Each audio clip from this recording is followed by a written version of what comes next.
So you know when you look at every guitar you can afford and none of them really get you going, and you look at every guitar that you can't afford and only one or two of them get you going, and you sort of think, well, what if I found a way to have that one or two at a price point I could afford? That's what Partscasters are for.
So this is my Partscaster.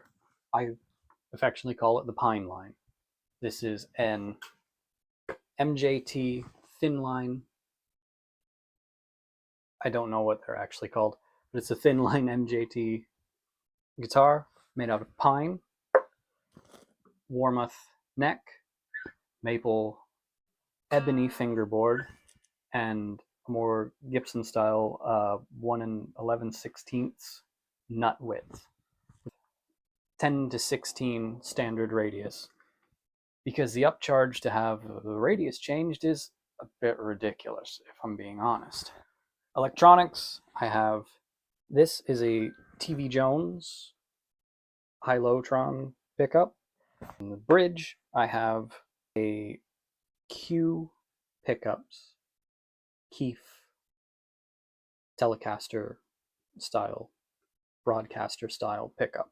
Actually, technically it'd be a lap steel because that's what Keith uses. Two inspirations for this guitar are, I think it was 2021, Fender Custom Shop did a double Esquire.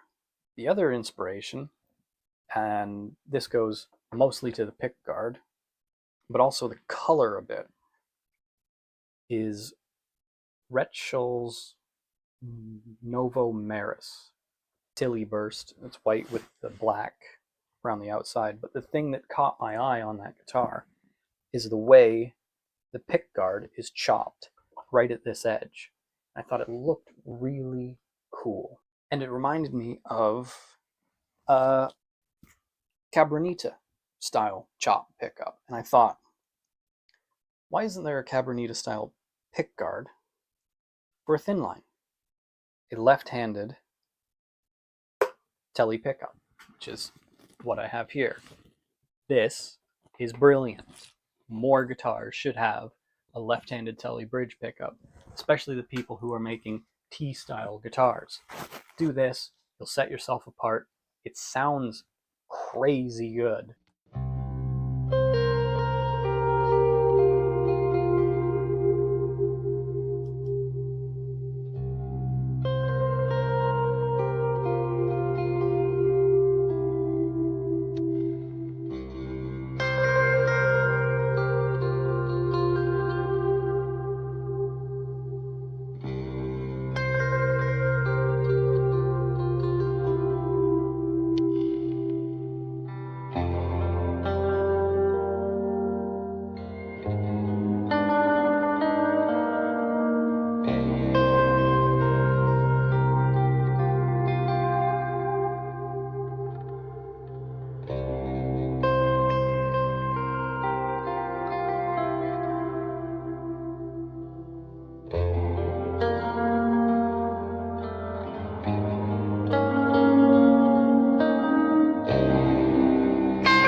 let's get into the build. So everything here is not parts that I found, which is probably the least expensive way to do this. I did this the most expensive way possible, which is custom ordering every single thing.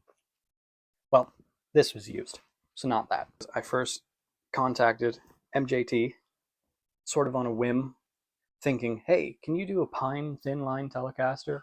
Assuming I would hear no, because they don't list it. And I'm like, well, if they say no, then I guess I can't have it, and it'll be out of my mind. And sure enough, I got an email back that says, that sounds cool as hell. Let's do it. And I went, oh shit, now I have to pay for this. Now I have to actually do it. I wanted the warm neck because it has the proper shaped headstock, and I wanted an ebony fingerboard because I don't have one, and I think it looks better than rosewood. I just do. If I'm honest, the neck's the most disappointing thing. It has visible tang on every single fret, and it didn't bother me until I noticed my Squire doesn't have visible tangs. Body, I love. It looks great, feels great, and it's light as hell. This body, the one that I picked out, because they did two for me to say, hey, which one do you want? I went with the lightest one, which is 3.1 pounds. So this guitar is maybe just over 6 pounds. It's light guitar. I believe this is the medium depth relic, and I love it. You can see through the paint to the grain, we see all the checking and the subtle knocks along the edges. It's subtle enough that as you play, it will beat up in a more accurate way. The only issue I had with the body was the pickguard, because I made sure to say I'm going to do a three-way toggle, and the pickguard they had built for me as a blade switch. So I had to order some cheap Chinese thing, beat it up myself, cut it up myself, which is why it's kind of janky looking. But the effect is exactly what I was looking for.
You got to build this. You have to build this yourself. Assemble it. You don't get electronics. That's on you. The bridge is actually drilled pilot holes. I mean, the through holes are there, but you just have pilot holes for where the bridge lines up. The nut was not on the neck because MJT offers a bone nut with their necks, so I just didn't pay for one at Warmouth to have it replaced. But that means you got to cut the thing yourself, and I screwed up. Lutherie tools, notably nut files, aren't the cheapest things in the world. A Fender Player Plus, a brand new Fender Player Plus, is about what this costs. all in. Doing the work yourself, except for the nut, which I screwed up and had to pay luthier fee for that. So if you've ever looked around and looked at guitars and thought, almost, if only this, things of that nature, perhaps partscastering is the correct thing for you to do. If there's something very specific and nobody does it, you know, kind of have to do it yourself.